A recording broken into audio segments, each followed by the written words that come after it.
سبق نمبر 66، سورۃ النساء کا رکوع نمبر 7، آیت نمبر 43 تا 50۔ قرآن مجید کی تلاوت حرفی، لفظی اور با محاورہ ترجمہ بما تشریح حافظ محمد قاسم خان کی آواز میں۔ بسم اللہ الرحمن الرحیم۔ يا أيها الذين آمنوا لا تقربوا الصلاة وأنتم سكارى حتى تعلموا ما تقولون ولا جنبا إلا عابري سبيل حتى تغتسلوا وإن كنتم مرضى أو على سفر أو جاء أحد منكم من الغائط أو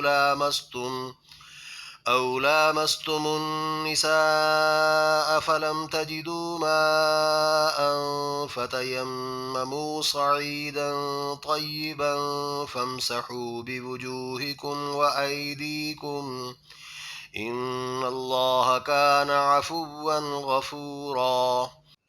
یا ایہا الذین آمنوا، اے ایمان والے لوگو، لا تقربو، نہ قریب جاؤ، الصلاۃ، نماز کے، وانتم، اس حال میں کہ تم، سکارا، نشے میں ہو، حتیٰ، یہاں تک کہ، تعلمو، جاننے لگو تم، ما، وہ جو، تقولون، تم کہو، ولا جنوباً، اور نہ غسل کی حاجت میں، الا، مگر، عابری، چلنے والے، سبیل، راہ پر، حتیٰ، یہاں تک کہ، تغتسلوا، غسل کر لو تم، وَإِن كُنتم، اور اگر ہو تم، مرضی، بیمار، او علی سفرٍ، یا سفر پر، او جاء، یا آیا ہو، احد، کوئی ایک، منکم، تم میں سے، من الغائط، رفع حاجت سے، او لامستم، یا چھو لیا ہو تم نے، النساء، عورتوں کو، فلم تجدو، تو نہ پاؤ تم، ماء، پانی، فتیمموا، تو تیمم کر لو تم، صعیداً، مٹی سے، طیباً، پاک، فامسحوا، مسح کر لو تم، بوجوہکم، اپنے چہروں کا، وایدیکم، اور اپنے ہاتھوں کا، ان اللہ کان، یقیناً اللہ ہے، عفواً، درگزر کرنے والا، غفورا، بخشنے والا۔ پوری آیت۔ اے ایمان والو، جس وقت تمہاری نشے کی حالت ہو تو تم نماز کے قریب نہ جاؤ یہاں تک کہ جو تم بولو اسے جاننے لگو، اور نہ غسل کی حاجت میں جاؤ، ہاں مگر راہ چلتے ہوئے، جب تک کہ تم غسل نہ کر لو۔ اور اگر تم بیمار ہو یا مسافر ہو، یا تم میں سے کوئی رفع حاجت سے آئے، یا تم نے عورتوں سے ملاپ کر لیا ہو، پھر تم اگر پانی نہ پاؤ تو پاک مٹی سے تیمم کر لو، اپنے چہروں اور دونوں ہاتھوں پر تم مسح کر لو، یقیناً اللہ ہی درگزر کرنے والا، بخشنے والا ہے۔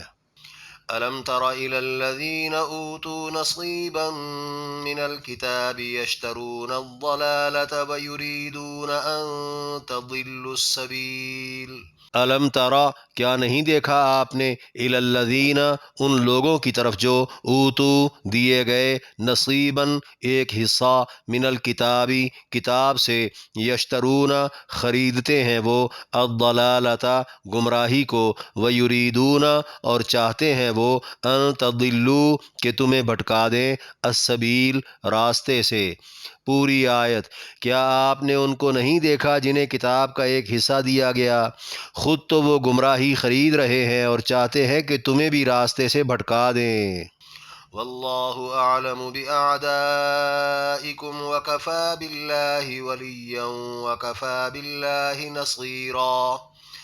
واللہ اعلم، اور اللہ خوب جاننے والا ہے، باعدائکم، تمہارے دشمنوں کو، وکفی باللہ، اور کافی ہے اللہ، ولیاً، حمایتی، وکفی باللہ، اور کافی ہے اللہ، نصیرا، مددگار۔ پوری آیت۔ اور اللہ تمہارے دشمنوں کو خوب جانتا ہے، اور اللہ کا حمایتی ہونا بھی کافی ہے، اور اللہ کا مددگار ہونا بھی کافی ہے۔ من الذين هادوا يحرفون الكلم عن مواضعه ويقولون سمعنا وعصينا واسمع غير مسمع وراعنا ليا بألسنتهم وطعنا في الدين ولو أنهم قالوا سمعنا وأطعنا واسمع وانظرنا لكان خيرا لهم وأقوم ولكن لعنهم الله بكفرهم فلا يؤمنون إلا قليلا. من الذین، کچھ ان لوگوں میں سے جو ہادو یہودی ہیں، یحرفون تبدیل کرتے ہیں، الکلمہ کلمات کو، عن مواضعہ ان کی جگہوں سے، ویقولون اور کہتے ہیں، سمعنا ہم نے سن لیا، وعصینا اور نہیں مانا ہم نے، واسمع اور سن لیں، غیر مسمعن نہ سننے والے، وراعنا اور ہماری رعایت کریں، لین مروڑ کر، بِأَلْسِنَتِهِمْ اپنی زبانوں کو، وطعنن اور طعن کرنا، فی الدین دین میں، ولو انہم اور اگر یوں وہ، قالو کہتے، سمعنا سن لیا ہم نے، واطعنا اور مان لیا ہم نے، واسمع اور سن لیجئے، وانظرنا اور نظر کیجئے، لکانا تو ہوتا، خیرن بہتر، لہم ان کے لیے، واقوما اور سیدھی بات، ولیکن اور لیکن، لعنہم اللہ لعنت کی اللہ نے ان پر، بکفرہم ان کے کفر کی وجہ سے، فلا یؤمنون وہ نہیں ایمان لائیں گے، الا قلیلا مگر تھوڑے سے. پوری آیت. اور یہودیوں میں سے کچھ تو وہ ہیں جو کلمات کو ان کی جگہوں سے تبدیل کر دیتے ہیں اور کہتے ہیں سن لیا ہم نے لیکن مانا نہیں، اور سن لیں نہ سننے والے، اور ہماری رعایت کریں اپنی زبانیں مروڑ کر دین میں طعن کرنے کو. اور اگر وہ یوں کہتے کہ ہم نے سن لیا اور مان لیا اور سن لیجئے اور نظر کیجئے تو ان کے لیے بہتر ہوتا اور سیدھی بات ہوتی، اور لیکن اللہ نے ان کے کفر کی وجہ سے ان پر لعنت کی ہے، وہ ایمان نہیں لائیں گے مگر تھوڑا سا. يا أيها الذين أوتوا الكتاب آمنوا بما نزلنا مصدقا لما معكم من قبل أن نطمس وجوها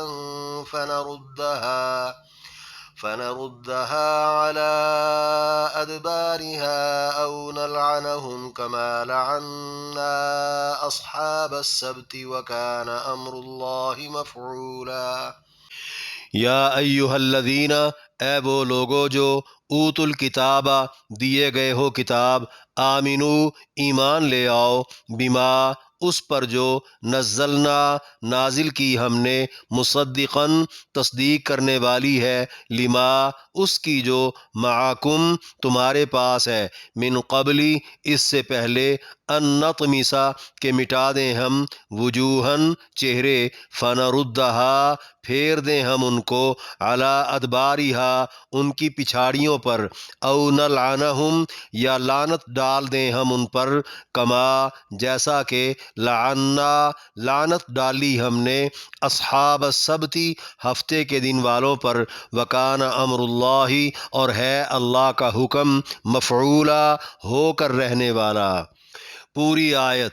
اے لوگو جو کتاب دیے گئے ہو، ہماری نازل کردہ اس کتاب پر تم ایمان لے آؤ جو تمہاری کتاب کی تصدیق کرنے والی ہے، اس سے پہلے کہ ہم چہرے مٹا دیں اور ان کو ان کی پچھاڑیوں پر پھیر دیں یا ہم ان پر لعنت ڈال دیں، جس طرح ہم نے ہفتے کے دن والوں پر لعنت ڈالی تھی، اور اللہ کا حکم تو ہو کر رہنے والا ہے. إن الله لا يغفر أن يشرك به ويغفر ما دون ذلك لمن يشاء ومن يشرك بالله فقد افترى إثما عظيما. ان اللہ یقیناً اللہ، لا یغفر نہیں بخشے گا، ان یشرکا کہ شریک ٹھہرایا جائے، بہی اس کا، ویغفر اور بخش دے گا، ما وہ جو، دون علاوہ ہے، ذالکا اس کے، لمن جس کے لیے، یشاء وہ چاہے گا، ومن اور جس نے، یشرک شریک ٹھہرایا، باللہ اللہ کے ساتھ، فقد افترا تو گھڑا اس نے، اثمن گناہ، عظیما بڑا. پوری آیت۔ بلا شبہ اللہ نہیں بخشے گا کہ اس کے ساتھ شریک ٹھہرایا جائے، اس کے علاوہ جس کا جو گناہ چاہے گا بخش دے گا، اور جو کوئی اللہ کے ساتھ شریک ٹھہرائے تو اس نے بہت بڑا گندا بہتان باندھا۔ ألم تر إلى الذين يزكون أنفسهم بل الله يزكي من يشاء ولا يظلمون فتيلا۔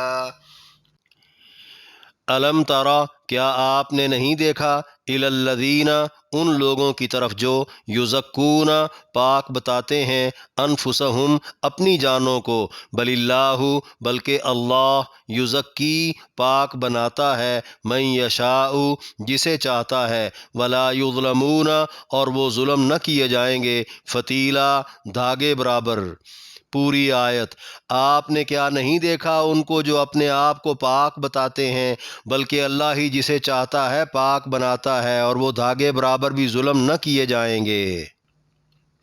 انظر كيف يفترون على الله الكذب وكفى به إثما مبينا۔ انظر، دیکھو، کیفا، کیسا، یفترون، گھڑتے ہیں وہ، علی اللہ، اللہ پر، الکذبہ، جھوٹ، وکفا، اور کافی ہے، بہی، اس کے ساتھ، اثمن، گناہ، مبینہ، صریح۔ پوری آیت۔ دیکھو وہ اللہ پر کس طرح کے جھوٹ گھڑتے ہیں، ان کا یہی صریح گناہ کافی ہے۔ رکوع میں 7 آیات کی تشریح۔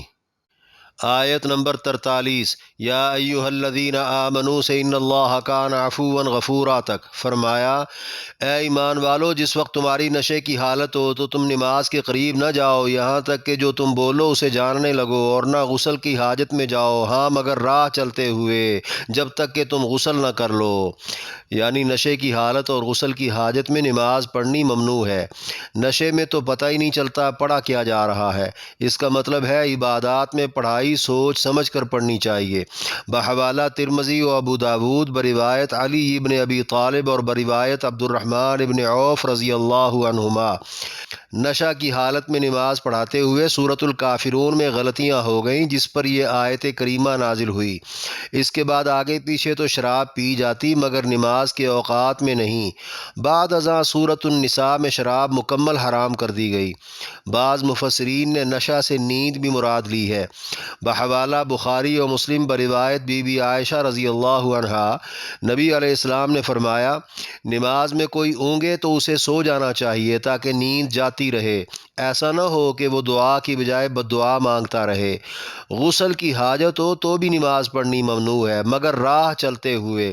اس جملے سے بعض مفسرین نے سفر مراد لیا ہے، گویا دوران سفر اگر کسی پر غسل فرض ہو جائے تو وہ بامر مجبوری تیمم کر کے نماز پڑھ سکتا ہے، اور بعض مفسرین نے اس جملے کا مطلب مسجد سے گزر کر پانی تک پہنچنا مراد لیا ہے، خاص کر ان لوگوں کے لیے جن کی رہائش مسجد کے ساتھ ہو یا جو مسجد میں سوئے ہوں۔ آخر میں فرمایا، اور اگر تم بیمار ہو یا مسافر ہو یا تم میں سے کوئی رفع حاجت سے آئے یا تم نے عورتوں سے ملاپ کر لیا ہو، پھر تم اگر پانی نہ پاؤ تو پاک مٹی سے تیمم کر لو، اپنے چہروں اور دونوں ہاتھوں پر تم مسح کر لو، یقیناً اللہ ہی درگزر کرنے والا بخشنے والا ہے۔ یعنی درج بالا ناپاکیوں کی تمام صورتوں میں پاکی حاصل کرنے میں پانی اگر مریض کے لیے نقصان دہ ہو، یا پانی صرف مسافر کی پیاس بجھانے کے لیے ہو، یا پھر رفع حاجت اور جماع کے بعد پانی ویسے ہی میسر نہ ہو، تو جب تک پانی مل نہ جائے پاک مٹی سے تیمم کر لیا جائے، اس طرح سے کہ دونوں ہاتھ مٹی پر رکھ کر پہلے منہ پر پھیرے جائیں، پھر دوبارہ مٹی پر رکھ کر کوہنیوں تک ہاتھ پھیر لیے جائیں۔ حدیث کی تمام بڑی کتابوں میں متعدد راویوں سے روایت ہے، نبی علیہ السلام کے ہمراہ مسافر قافلہ ایک رات ایسی جگہ ٹھہرا جہاں بی بی عائشہ کا ہار گم ہو گیا تھا۔ ساری رات ہار تلاش کرتے کرتے گزر گئی، نماز فجر کا وقت قریب آ گیا مگر پانی دور دور تک نہ تھا، تو اللہ نے وہاں پر تیمم کی رخصت نازل فرمائی۔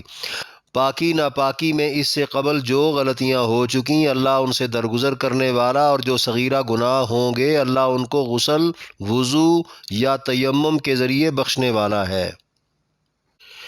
آیت نمبر 44، علم ترا سے ویریدون ان تضلوا السبیل تک، فرمایا کیا آپ نے ان کو نہیں دیکھا جنہیں کتاب کا ایک حصہ دیا گیا، خود تو وہ گمراہی خرید رہے ہیں اور چاہتے ہیں کہ تمہیں بھی راستے سے بھٹکا دیں۔ یعنی تورات کا سطحی علم رکھنے والا رفاعہ بن زید یہودیوں کا ایک سرکردہ آدمی تھا جو نبی علیہ السلام کو سمجھانے کے انداز میں اسلام پر طنز کرنے اور خامیاں نکالنے لگا۔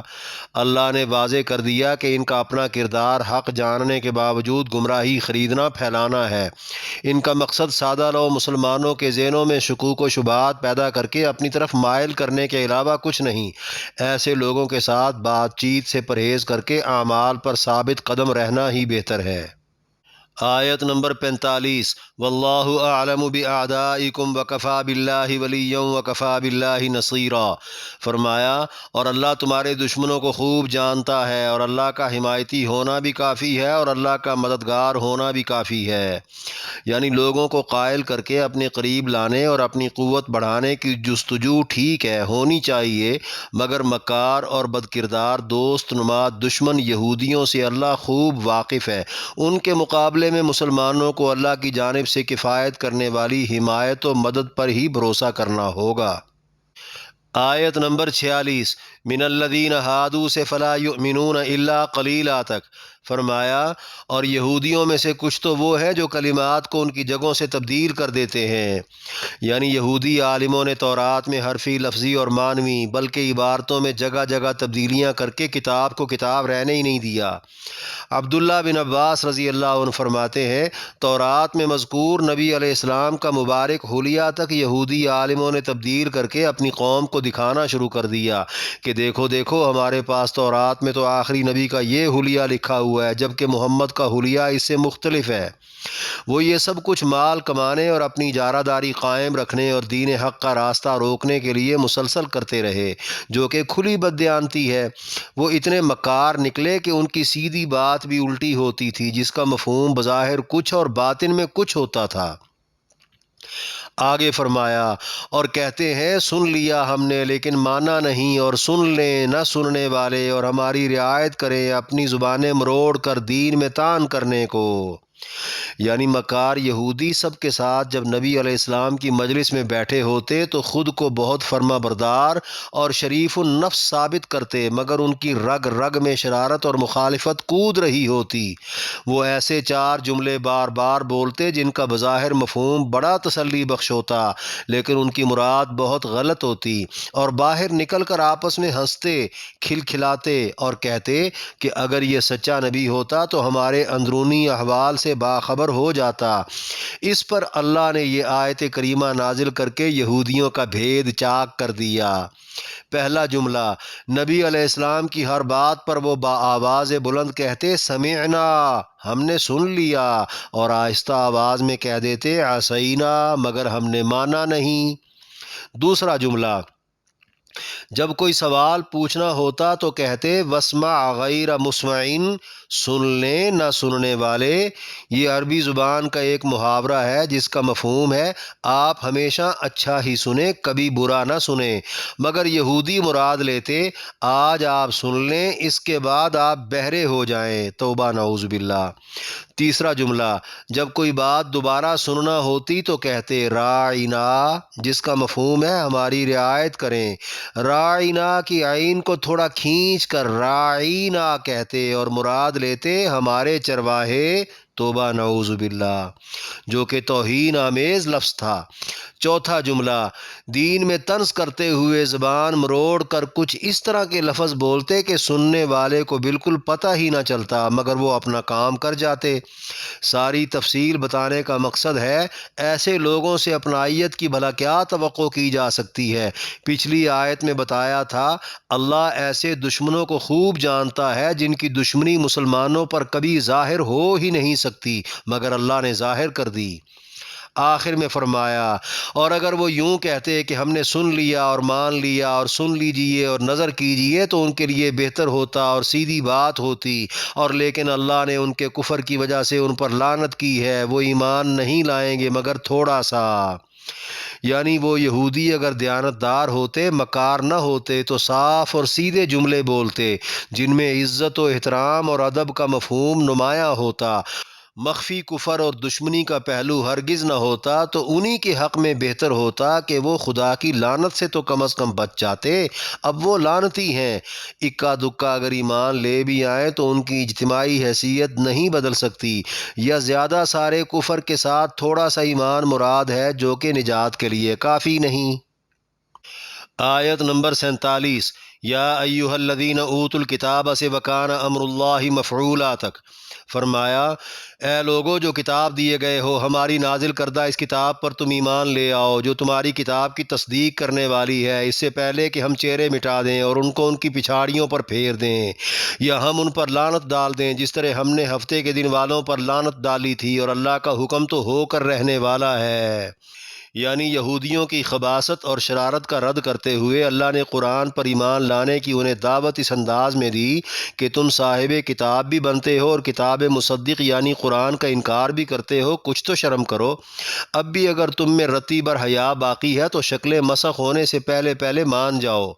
مفسرین کے بقول چہرے مٹانے اور پچھاڑیوں پر پھیرنے سے مراد ناک، کان، آنکھیں اور منہ برابر کر کے گدی جیسے بال آگے کی طرف لے آنا، جیسے بنمانس یا بندر کی شکل ہو، یا پھر نابینا کر کے چہرے کے خد و خال مٹا دینا مراد ہے۔ بعض مفسرین نے ملک عرب سے یہودیوں کا شرمندہ ہو کر ملک شام کی طرف کوچ کر جانا بھی مراد لیا ہے، لیکن اکثریت کی رائے میں شکل مسخ ہونا ہی ہے، کیونکہ آیت کے اگلے جملے میں اصحاب السبت کا حوالہ دے کر بتایا گیا جس طرح ان پر لعنت ڈالی ویسے لعنت ڈال دی جائے گی۔ اصحاب السبت وہ یہودی تھے جو ہفتے کا دن عبادت کے لیے خاص ہونے کے باوجود ہیلوں کے ساتھ مچھلیاں پکڑ لیا کرتے تھے، جن کو اللہ نے بندر اور خنزیر کی شکلوں میں مسخ کر دیا تھا۔ بحوالہ تفسیر مظہری عبداللہ بن سلام اور تفسیر در منصور ابو مسلم خلیلی کے بقول یہ آیت سن کر وہ فوراً نبی علیہ السلام کی خدمت میں حاضر ہوئے اور اسلام لے آئے، اس حال میں کہ اپنے چہروں کو چھپاتے ہوئے اور بار بار ٹٹولتے ہوئے آ رہے تھے کہ کہیں مسخ ہی نہ ہو گئے ہوں۔ اسی طرح کا واقعہ حضرت کعب احبار رضی اللہ عنہ کا بھی ہے، وہ بھی یہ آیت سن کر فوراً بولے، یا رب میں مومن ہوا۔ اب رہی یہ بات کہ پھر یہودیوں کی شکلیں مسخ کیوں نہ ہوئیں؟ اس کے جواب میں مفسرین نے فرمایا اگر کوئی ایک بھی یہودی ایمان نہ لاتا تو ضرور عذاب نازل ہو جاتا، مگر چند ایک کے ایمان لانے پر سب سے عذاب ٹل گیا۔ ایک روایت میں یہ بھی ہے کہ قرب قیامت یہود کی شکلیں بدل جائیں گی۔ آیت نمبر 48، ان اللہ لا یغفر سے فقد افترا اثما عظیما تک فرمایا، بلا شبہ اللہ نہیں بخشے گا کہ اس کے ساتھ شریک ٹھہرایا جائے، اس کے علاوہ جس کا جو گناہ چاہے گا بخش دے گا، اور جو کوئی اللہ کے ساتھ شریک ٹھہرائے تو اس نے بہت بڑا گندا بہتان باندھا۔ یعنی مرنے کے بعد شرک کے علاوہ تمام صغیرہ کبیرہ گناہوں کی بخشش اللہ کی مشیت کے ساتھ مشروط ہے، چاہے بخش دے چاہے سزا دے۔